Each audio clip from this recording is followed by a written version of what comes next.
Hi guys, I'm back with another video and today I'll be making this guy, Broly from the new Dragon Ball Super movie. So without any further ado, let's begin.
Now that all that is done, let's go to the articulation of this action figure.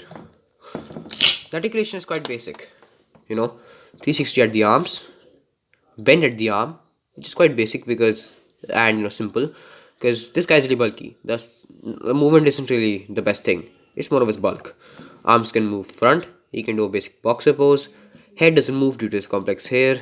Legs can go front that far, back that far, sideways, but due to lion cloth, can't really move. Lion cloth can move a little bit to give a aerial effect, thus allowing movement for the legs. He can do pretty basic poses, some of them being, flight poses, most of them being punching and air punching poses. The line cloth, I tried to make it removable, but wasn't that easy, and I couldn't do it, so I just ended up sticking it there. That's about it for this video. Hope you liked it, hope you enjoyed it. If you did, like. If you haven't already, please subscribe, and if you have any suggestions or comments, the comment section is free. That's about it for this video. Thanks for watching. Bye bye.